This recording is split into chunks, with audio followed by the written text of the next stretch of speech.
Welcome to the Sagebrush Trail. Stories of the West, from the frontier to the Yukon. I'm Mardell, reading Crossing the Plains, Days of 57 by William Audley Maxwell. Chapter 8. Disaster Overtakes the Wood Family. Our consolidated train continued its creeping pace down the meandering Humboldt, crossing the stream occasionally to gain the advantage of a shorter or better road. Soon again there were other proofs of the wisdom we had shown in taking every possible precaution against attack. Next ahead of us was a family from England, a Mr. Wood, his wife and one child, with 2 men employed as drivers. They were outfitted with 3 vehicles, 2 of them drawn by ox teams, in charge of the hired men, and a lighter spring wagon drawn by 4 mules, the family conveyance driven by Mr. Wood. We had not known them before. One very hot day in the latter part of August, after having moved along for a time with no train in sight ahead of us, we came upon Mr. Wood in a most pitiable plight, the result of an attack and slaughter, not differing greatly from the Holloway case and its parallel in atrocity. Mr. Wood's party had spent the preceding night undisturbed, and were up early in the morning preparing to resume their journey. The ox teams had been made ready and moved on, while Mr. Wood proceeded in a leisurely way with harnessing the 4 mules and attaching them to the smaller wagon. All the articles of their equipment had been gathered up and placed in proper order in the wagon. When Mr. Wood had nearly completed hitching the team, Mrs. Wood and the baby being already in the wagon, some men, apparently all Indians, 20 or more of them, were seen coming on horseback, galloping rapidly from the hills to the northward, about half a mile away. Mr. Wood, fearing that he and his family were about to be attacked in this lonely situation, hurriedly sprang to the wagon seat, whipped up the mules, hoping that before the attack they could come within sight of the ox wagons, which had rounded the point of a hill but a few minutes before, and have such aid as his hired men could give. He had no more than got the team under way when a wheel came off the wagon, he having probably overlooked replacing the nut after oiling the axle. Notwithstanding this, he lost no time in making the best of the circumstances.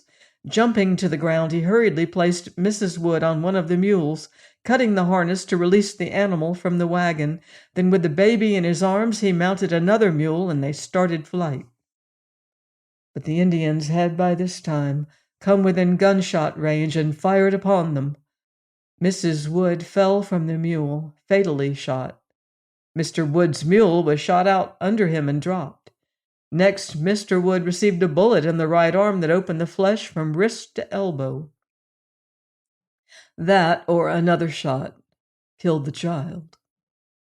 Amidst a shower of bullets, Mr. Wood ran in the direction taken by his ox wagons, getting past the point of the low hill that lay just before him, without being struck again. He was then beyond range of the firing, and soon overtook his wagons. His men, with all the guns they had, returned to find the woman and child dead on the ground. One of the mules was dead, one wounded, the other 2 gone. The wagon had been ransacked of its contents, and the band of assassins were making their way back into the hills whence they had come. This small wagon, Mr. Wood said, had contained the family effects.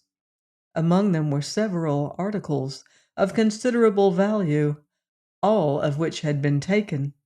Among his property were pieces of English gold coin, the equivalent of $1,500. It had been concealed in the bottom of the wagon box, and he had supposed the band would overlook it, but that too was gone. Such was the plight in which our company found the man soon after this tragedy was so swiftly enacted, and which so effectually bereft him of all, his family and his property, leaving him wounded and dependent upon the mercy of strangers. The dead were placed in mummy-form wrappings and buried, mother and child in one unmarked grave. When the manuscript of this narrative was first made ready for the printer, the description of the calamity which befell Mr. Wood and his family ended here. There were other details as clearly recalled as those already recited, but so atrocious and devoid of motive that it was a matter of grave doubt whether the fact should be given. It seemed too deplorable that such an occurrence could be recorded as the act of human beings. Furthermore, would it be credible? It has been intimated that the present endeavor is to give a complete history of events as they occurred, no material items suppressed, nothing imaginary included. Therefore, the remaining details are given. Incredible as it may sound to civilized ears, after the bodies of Mrs. Wood and her child had been interred, hardly had those who performed this service gone from the spot when a part of the savage band that had murdered those innocent victims rushed wildly back to the place, disinterred the bodies from the shallow grave, taking the sheets in which the bodies had been wrapped and which were their only covering, and carrying those articles away.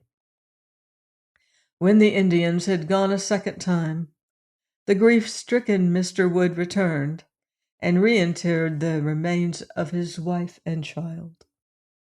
Mr. Wood's wounded arm was dressed by Dr. Maxwell and Dr. Kidd. His wagons were placed in the lead of our train, and again we moved westward.